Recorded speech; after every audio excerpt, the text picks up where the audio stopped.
Hola a todos, bienvenidos al Ensayista sin que hacer. La cultura popular de los años 90 nos legó figuras que bajo distintos formatos compartían un mismo trasfondo, el del antihéroe existencial. Y con mejores ejemplos tenemos por un lado a Dogman. Por eso alguien en verdad se preguntará por qué alguien aguanta la cordura por los átomos en la punta de las uñas. La caricatura grotesca y satírica de un detective privado fracasado, y por otro a Joe Hallenbeck, el protagonista de El último Boy Scout, exagente del servicio secreto convertido en investigador arruinado. Nadie te quiere.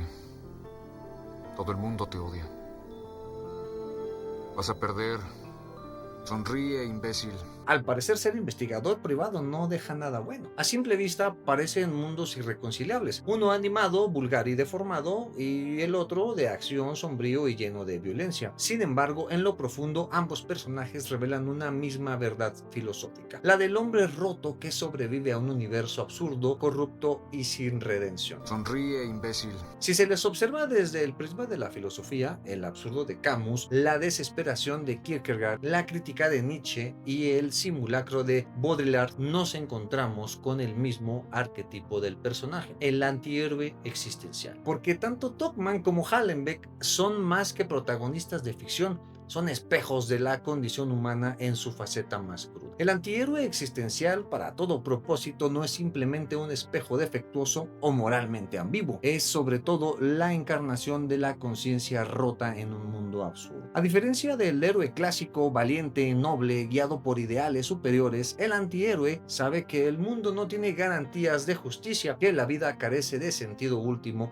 y que la gloria no existe más que como ficción cultural. Y en verdad se preguntan por qué parezco loco. Lo que lo define no es la victoria, sino su resistencia. Permanecer en pie aun cuando todo conspira para derribarlo. En este sentido, se puede decir que es un hijo directo del existencialismo. De Kierkegaard toma la desesperación, de Nietzsche la crítica a los valores y de Camus la rebelión contra lo absurdo. Y si lo contrastamos, pues se ilumina más a profundidad. El héroe clásico, Aquiles, Superman, los caballeros medievales, viven para alcanzar la victoria, proteger un orden y trascender mediante la gloria. El antihéroe existencial como Dogman, Hallenbeck, Travis Bickle y Don Draper viven en la derrota, cuestionan el orden y solo trascienden en la ironía de seguir vivos un día más.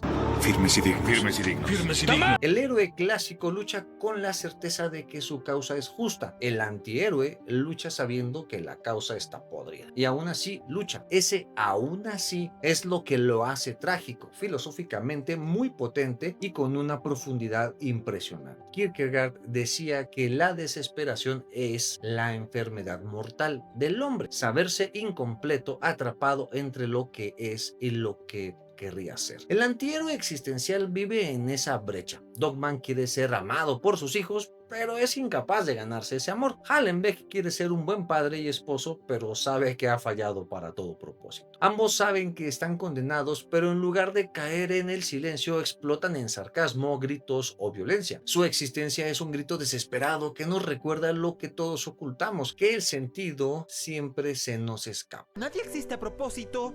Nadie pertenece a ningún lugar. Todos vamos a morir. Ven a ver televisión. El antihéroe habita en un mundo donde los viejos valores están muertos. El héroe clásico lucha por su pueblo, su dios o su patria. El antihéroe existencial descubre que esas palabras ya no significan nada. Son máscaras rotas, simulacros vacíos. Blake vio el verdadero rostro de la sociedad. Eligió ser una parodia de ella. Un chiste. Nietzsche habló de la muerte de Dios como el inicio de un vacío de valores. El antihéroe es la figura que transita ese vacío. Ya no cree en ideales supremos, pero tampoco se hunde en la pasividad. Se mueve entre ruinas con cinismo, rabia y a veces ternura escondida. Su grandeza está en sobrevivir a la intemperie del nihilismo. En todo caso, Camus planteó que el hombre se enfrenta a un dilema: suicidarse, creer en ficciones o rebelarse contra lo absurdo. Y en verdad se preguntan por qué parezco loco. El antihéroe existencial elige la rebelión. No espera un cielo, no confía en instituciones, no se engaña con promesas. Simplemente sigue adelante, insultando al vacío, riéndose del desastre. Dogman, aunque despreciado, no deja de buscar amor. Hallenbeck, aunque destruido, sigue peleando contra criminales corruptos.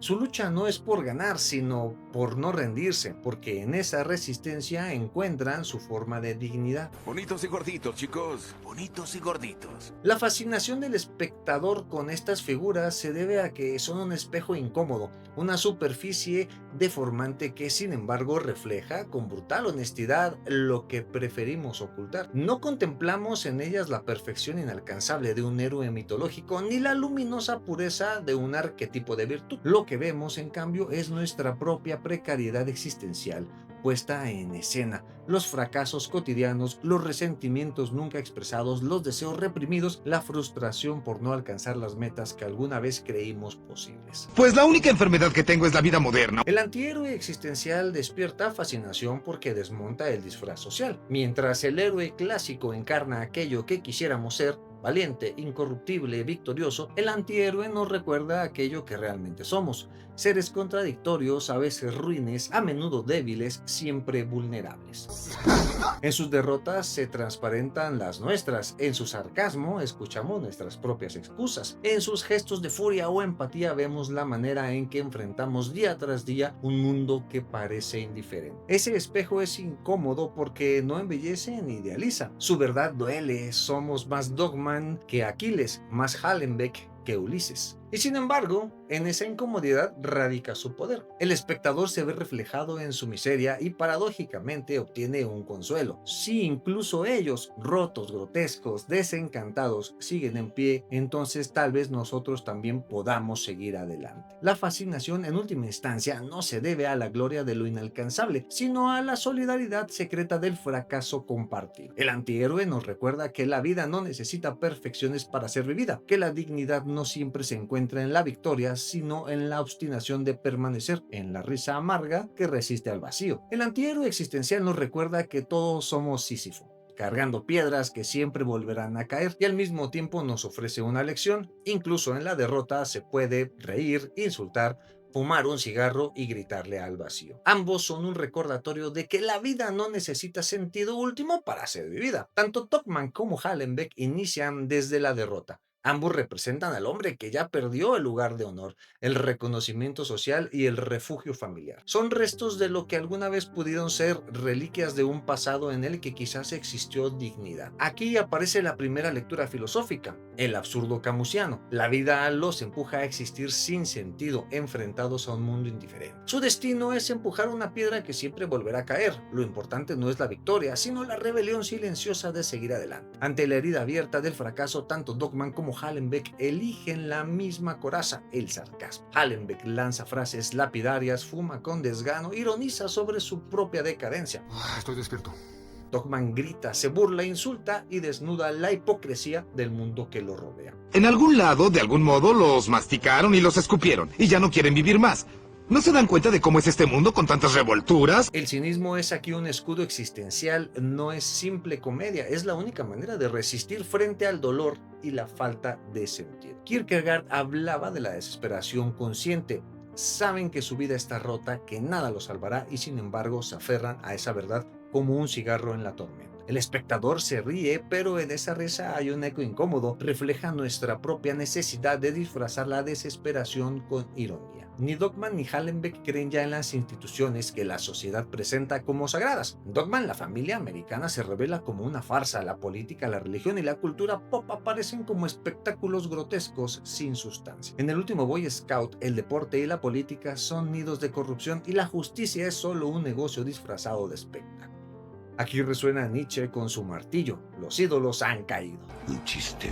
Lo que se suponía que daba sentido a la familia, trabajo, patria, moral, se muestra vacío. El antihéroe es aquel que ya no puede fingir que cree en esas ficciones. Dogman lo grita con obscenidad, Hallenbeck lo masculla entre dientes, ambos a su manera son profetas del derrumbe. Algo más que tienen en común es que la posmodernidad atraviesa a ambos personajes. Dogman vive en un mundo deformado, un simulacro en el que nada es estable. La televisión, la publicidad y los estereotipos sociales dictan cómo debe verse la realidad. Hallenbeck En cambio, se mueve en un universo donde la política y el deporte son puro espectáculo, un circo diseñado para mantener a la gente entretenida. Aquí aparece Baudrillard, lo real ha sido sustituido por signos vacíos. Dogman y Hallenbeck son exiliados del simulacro, hombres que ven demasiado claro como para seguir participando en el juego. Y en esa lucidez radica tanto su condena como su grandeza. Saben que no hay verdad última, pero aún así eligen encarar el absurdo con una risa amarga, con un último insulto o con un último golpe. La similitud entre Dogman y Joe Hallenbeck nos revela que detrás de los disfraces de género, comedia animada y cine de acción, late una misma verdad filosófica. El antihéroe es el símbolo del hombre roto de finales del siglo XX. Aquel que ya no cree en promesas, que desconfía de la moral, que sabe que la vida es absurda y que solo encuentra refugio en el sarcasmo, el cinismo y la resistencia. Ellos no ven, no salvan al mundo, no recuperan la gloria perdida, pero en su fracaso hay una dignidad secreta,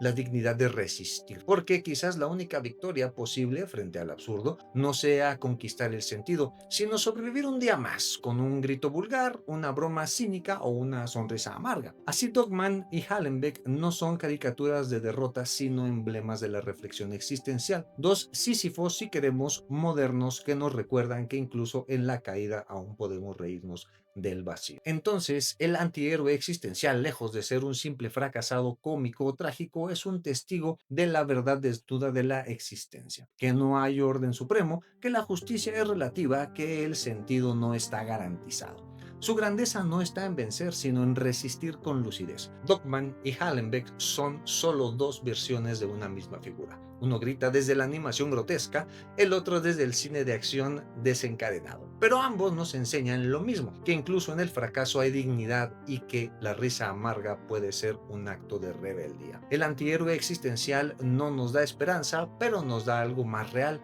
el valor de seguir en pie cuando todo está perdido. Bonitos y gorditos, chicos. Bonitos y gorditos. Muchas gracias por llegar hasta aquí. Platícame si recuerdas haber visto Dogman y platícame qué te parece la película del último Boy Scout. Aquí cabe aclarar que una de mis películas favoritas por encima de todo es esta película del último Boy Scout de Joe Hallenbeck con Bruce Willis.